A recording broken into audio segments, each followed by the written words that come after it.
So 49 years before Marcus Mariota helped win the Rose Bowl, you were playing the Rose Bowl. That's correct.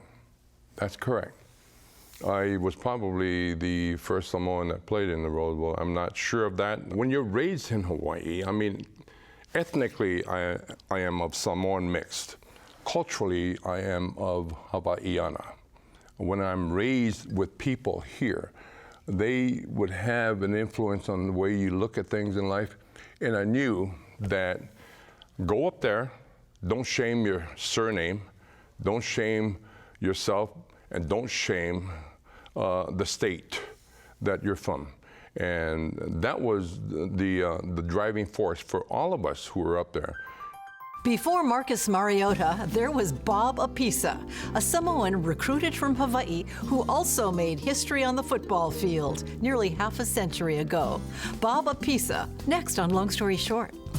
Long Story Short with Leslie Wilcox is Hawaii's first weekly television program produced and broadcast in high definition. Aloha mai kako, I'm Leslie Wilcox. Bob Apisa was the first All-American college football player of Samoan ancestry, whose achievements helped open the door for Polynesian players like Heisman Trophy winner Marcus Mariota. Apisa's athleticism made him a college football star and led him to a long career as a stuntman in Hollywood's film industry. However, Apisa's early years were a struggle. When he moved to Hawaii at the age of 7, he couldn't understand a word of English.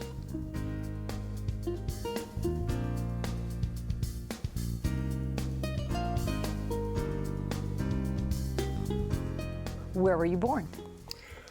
Let's see, I was born in Whangatongo, American Samoa. That's adjacent to Pago Pago, American Samoa. That's the capital of American Samoa. But you didn't stay there, obviously. Fortunately for me and my family, there were 11 siblings. I had 10 siblings, rather. I was the 11th. There were 8 boys, 3 girls. And my dad, who was in the military at the time, he knew that the only way to improve our lot in life was to bring us from Samoa to Hawaii so that we can get into or be ingrained with proper education. I remember 63 years ago when I left American Samoa in 1952. And I remember pulling out of that port, and we never seen electricity. I've never seen it. I lived in a house that was lit up by kerosene lanterns. And I never spoke English, could not understand a word of English. And as we left Samoa, 2.5 weeks later, we're pulling in at Honolulu Harbor. And the landscape of the land was just lit up. And I was on deck, and I told my brother, I asked my brother, George, his name was Siosi in Samoan, that's George. And I said, Siosi, makuako okele mo li kelisingi, meaning there must be hundreds of kerosene lanterns out there lighting this place up. And he looked at me, he said, Papu. Papu is Bob in Samoan. He said, Papu, elo mo li kelisingi o mo li wila, meaning those are not kerosene lanterns. That's electricity. I have never seen a switch. We never had an inside toilet. We had outhouses. So the confirmation of just bringing this whole new world was there. And the reaffirmation of that was the effort that we had to go out and strike it on our own. My mom and my father went up to as high as 8th grade in Samoa. They didn't have high schools. And that was one of the reasons why my dad brought us here. What was the hardest thing for you? I can't imagine the culture, the language. What was the hardest thing? The hardest thing was cognitive skills, social etiquettes, things of that nature. I remember sitting in the classroom at Pearl Harbor Kai Elementary, and when the teacher would gather the kids around, and she would read us a book like "See Tom run, run, run, run, see Jane hop, hop, hop. And everybody, and kids would laugh. And they would laugh, and that was my clue to laugh along with them, so I would feel like I'm one of them. But you didn't know why? But I didn't know why I was laughing. I did not know why I was laughing. So no special language lessons or tutoring, nothing like that? No, this was strictly through osmosis, or just by being around the vicinity of being around English-speaking military dependents, because I was brought up with military dependents at Pearl Harbor High Elementary. But I had teachers that helped me. I remember arriving in November and starting school late, because it started in September, and arriving, and then I had to reacclimate myself. Then I got hurt. We were playing Cowboys and Indians. I got shot in my left eye with a slingshot and bled for quite some time. So I missed more school. And as a result, I was set back a grade to repeat that same grade in order for me to get on. But I took that as an onus that I had some making up to do. But it was incumbent on me to make the move and make the motivation to move ahead. Where did your family live, and what was it like growing up with 10 siblings? It was a very disciplinarian upbringing. My mom and my dad would probably, I think in my lifetime, because he was a man of few words, but he would give you that look and you'll know exactly what he meant. He would probably, very soft-spoken. My mom was the general foreman. She ran the shop. She was very dedicated as a mother. She attended and made sure that we went to school. She took us there and picked us up. You know, she was all giving and all supportive. So at the time, what public school did you go to? I went to, I came out of Pearl Harbor High. I entered Aliamanu Intermediate when it first opened up. Mm-hmm. This, I think it was 1960, and I remember going to Aliamanu the very first day it opened up, and the Salt Lake City was just nothing but a salt lake and marshland. It really was there a were salt no lake buildings. then. There were no buildings, just that school there. And but from there, I had to go on to the 9th grade. They did not have a 9th grade. It was just up to 8th grade. And I had left the 8th grade, so I was going to the 9th grade. And what my brother Bill and I did, I mean, my Bill was the catalyst in bringing me to the old Interscholastic League of Honolulu. ILH. ILH, and that was the premier competition. And I think because he felt slighted, I didn't know any better, but he felt slighted that all the friends that we were playing around with when we were little kids all went to private schools. And he felt But the immigrants got left behind. But the immigrants were left behind.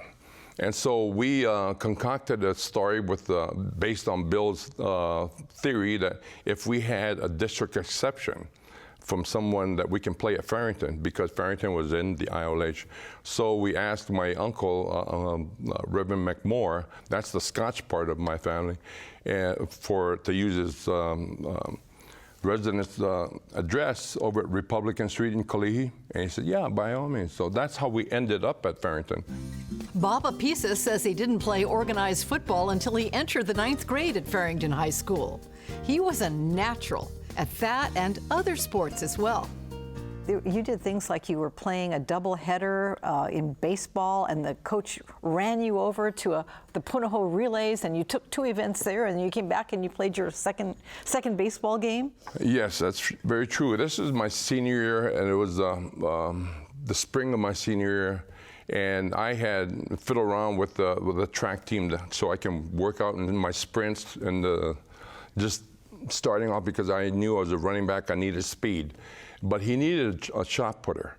And he knew that in my sophomore year, I tinkered around with shot putting, and it was only about, 2 feet or 3 feet and a lot of rolls after that, but I didn't know how to acquire the skill. So he came down, we were playing Roosevelt at Mo'ili Field, and he went up to my coach, Dick Kitamura, and he said, Dick, may I borrow Bob in between the games? He said, fine. I went up there. And are you still wearing your baseball shoes? And I was wearing my baseball gear. I took off my baseball top. I put on a FS FHS T-shirt or shirt, tank top, and I wore my baseball pants and my baseball leggings, and I bought a pair of tennis shoes, and this was packed. These were the best shot putters from all over the state, and they were all kind of, laughing and giggling. And Wait, how did that make you feel? Did that make you feel like... I was laughing myself. But anyway, but they gave me, I said, well, I want to do the best I can. My first throw, I said to myself, all I want to do is get some height on it. And I pumped it back and I let go, and all I heard was the crowd go, wow, because I had just broken the state record that was there for 8.5 years later. I mean, previous. And I'm walking around like I knew what I was doing, but I was looking for the first dog poop that I may have stood on before I came into the ring. But, my second and third throws, I mean, boom, boom, little dribbles here and there. But the damage was done. I won the shot put. I set the state record for the shot put for 56 3 3/4, and I broke a gentleman's name. I think it was Souza, that was from Wailua in 1956. So I told the coach I got a second game, so put on my uniform and went back to play on the second game of the doubleheader. How'd you do in the doubleheader? I hit a home run. It was a good night, a very good night. It was a good day. Bob Apisa's athletic achievements at Farrington caught the attention of dozens of college football recruiters. He chose Michigan State University, where he became part of a national championship team known for pioneering racial integration and for having 4 future Hall of Fame players, all African Americans.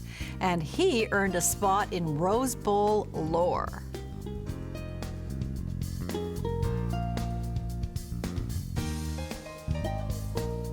Were you one of the first guys from Hawaii to be in that Michigan State pipeline of athletes and college graduates? I was. When you're raised in Hawaii, I mean, ethnically, I am of Samoan mixed. Culturally, I am of Hawaiiana. When I'm raised with people here, they would have an influence on the way you look at things in life. And I knew that go up there, don't shame your surname, don't shame yourself, and don't shame the state that you're from. And that was the driving force for all of us who were up there. Dick Kenny and Charlie Whittemire, when we were playing, we were ranked #1 in the country. We would go to Ann Arbor to play University of Michigan, or go down to Columbus and play Ohio State, or go down to South Bend to play Notre Dame, the top schools in the country. And we would look at each other. Just before we go out in the field, we look at each other, we do this. Meaning, in our own little, when we get together, it says, don't make, A of yourself. Because that's how local boys related. Don't make A. So we look at each other and we just like, we knew, we were in tune. And at the same time, Michigan State had an unusual makeup of its starters. I've read that there were 11 African American starters, which was really unusual at the time, and you had far more players on the team. And then there was you, who became the first All-American a player of Samoan ancestry. Yeah. What a team. It was a great team. At that time, in 1964, we had just legislated civil rights. In 1965, there was a Civil Rights Voting Act. And that's when you were a sophomore? When I was a sophomore. And I looked at Bubba Smith, and Bubba Smith would look at George Webster, and George Webster would look at Dick Kenny, and we would look at each other, people of color. I said, you mean we could actually vote for the first time? And so there's a lot of history in that we had to encumber along the way. But the fact is, you look at things and you learn from those experiences.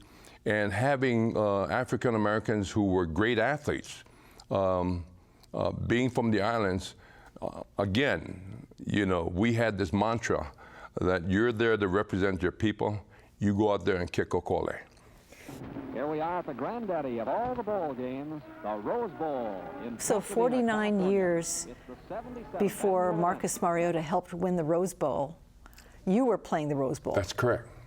That's correct. I was probably the first Samoan that played in the Rose Bowl. I'm not sure of that. The first carry now for Bob Apisa, the fullback, number 45. He dives In 1966, and I was a sophomore, and we were ranked #1 in the country, undefeated, and we played UCLA, who we had beaten the first game of the year. We were behind by 14 to 12, and I had to go in. I had scored a touchdown, and Dick Kenny had.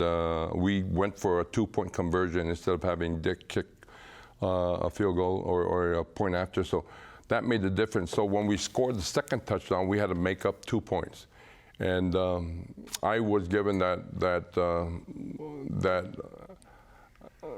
opportunity, and it's been in lore, in the Rose Bowl lore, that throughout the years that I was stopped on the 1-yard line by Bob Stiles. Running room gives to Apisa, the fullback, and Bob is caught a yard short. And Bob was, I think he was 175 pounds, you were 225, but he just threw himself at you, Well, right? he was knocked out in the process.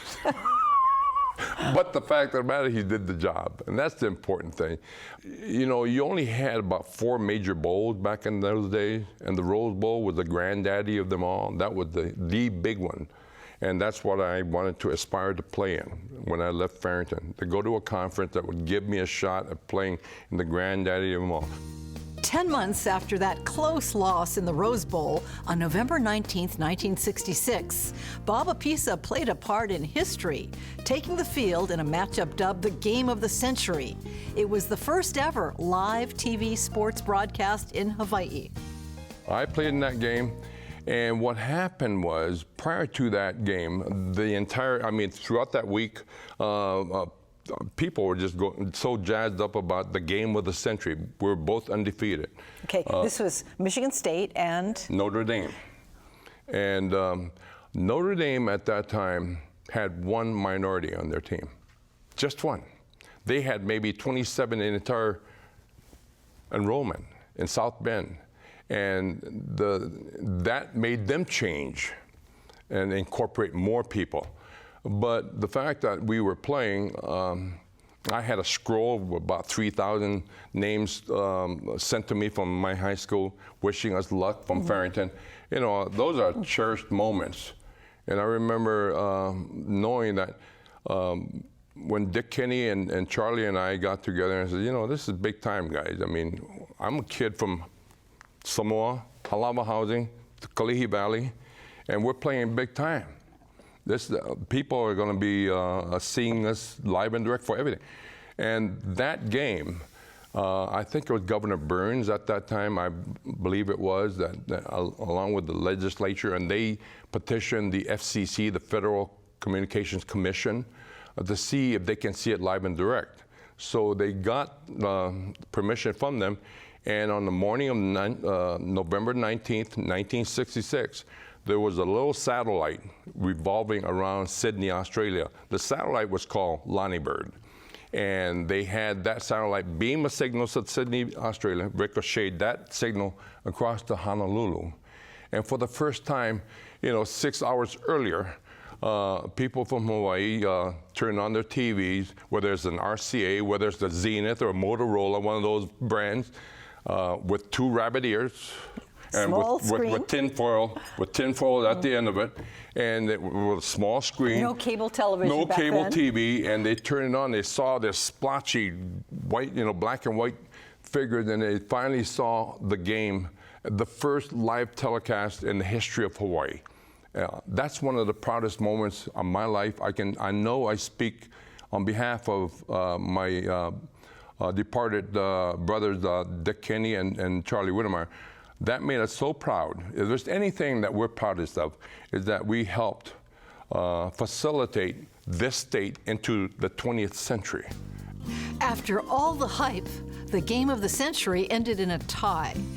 Injuries sidelined Bob Apisa for much of his senior year at Michigan State.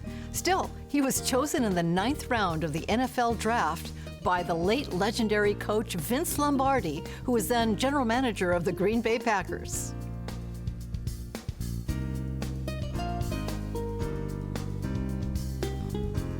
That was a great honor for me, Leslie, because when you're drafted by the world champions, they were just coming out of their second Super Bowl championship.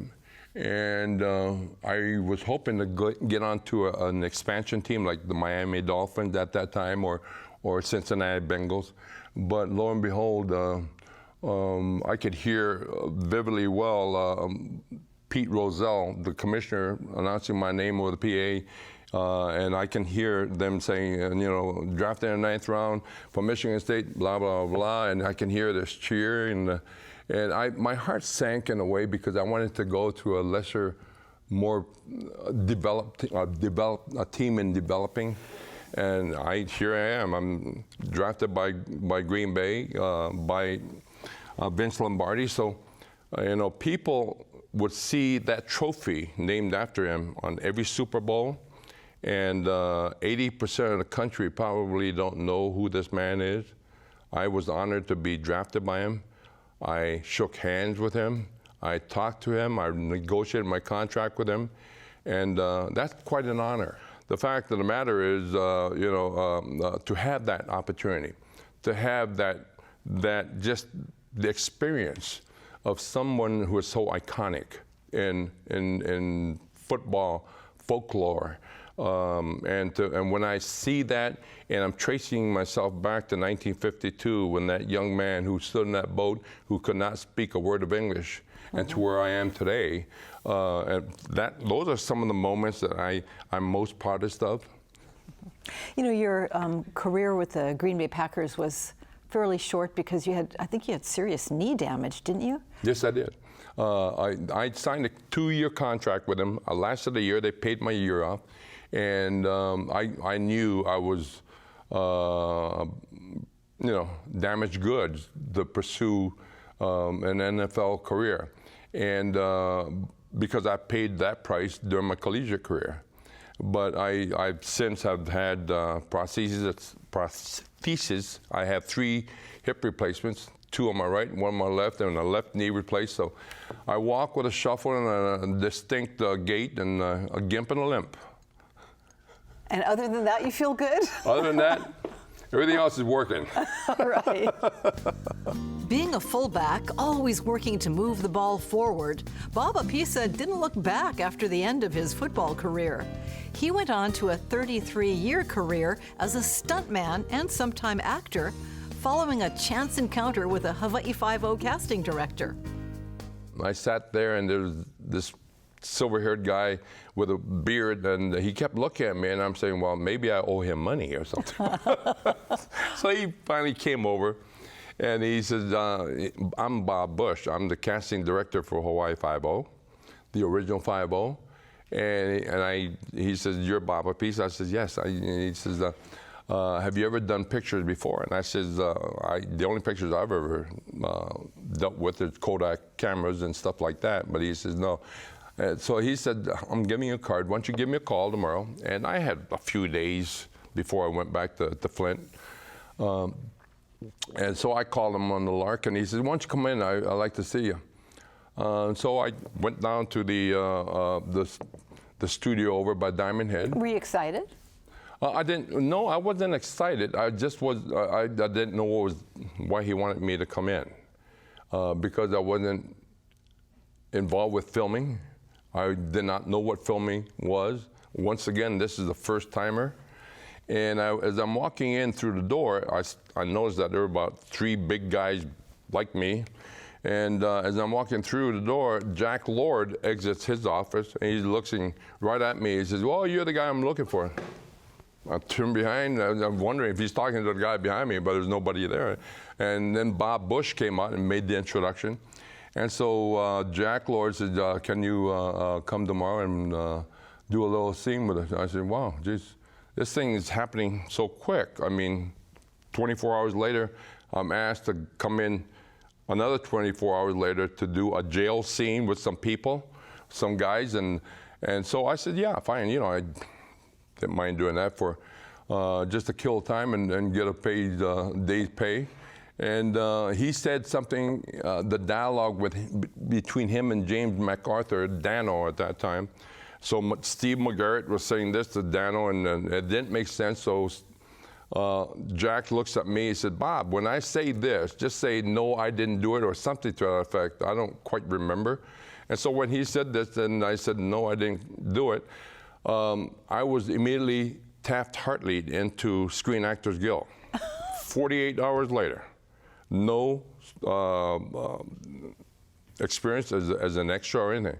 I went from point A to point Z. Well, you were comfortable with yourself, right? I was comfortable with myself because I thought it was a new adventure, and I said, yeah, why not, And a week later, just before I left, or a couple days later before I left the following week, they asked me if I could take a Jeep and squib it and drive it. I said, hey, it's no big thing. And it had bullet holes. I mean, squibbed it and came right up to the camera. That was no big thing. And that's how my stunt career started. I've done train falls, I've done horse falls, I've done horse stampedes, I've motorcycled, car chases, falling off of fourth store buildings into water, and I had to, it's all timing. But if you're an athlete and you have the innate skills to adjust, to make your adjustment, before I go on a set and they ask me to do something, I'll turn them down too. So this is 2015, and you are how old? 70? I just turned the milestone of 70.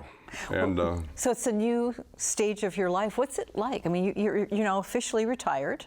Yeah. And I mean, that's another kind of career, because you have to figure out how to spend your time, what relationships to keep, and which to invest time in, and where to go. Well, a great relationship with AARP. But no, I'm just kidding you. I find time to do things. I can wake up and read the paper, and I go and work out, and come back and have lunch with friends, or the wife and I can just get up and go. Bob Apisa lives in Southern California.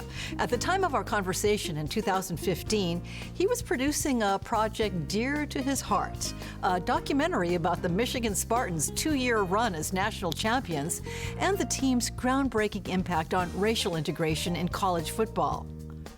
Thank you, Bob Apisa, for sharing your story with us. For PBS Hawaii and Long Story Short, I'm Leslie Wilcox. Ahui ho. For audio and written transcripts of all episodes of Long Story Short with Leslie Wilcox, visit pbshawaii.org. To download free podcasts of Long Story Short with Leslie Wilcox, go to the Apple iTunes Store or visit pbshawaii.org.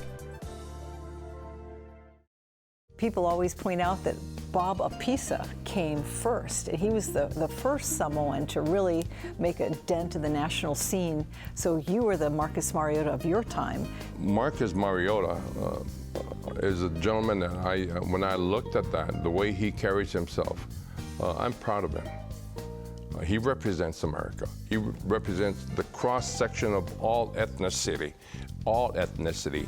And he carries himself with humility, which is inbred from here.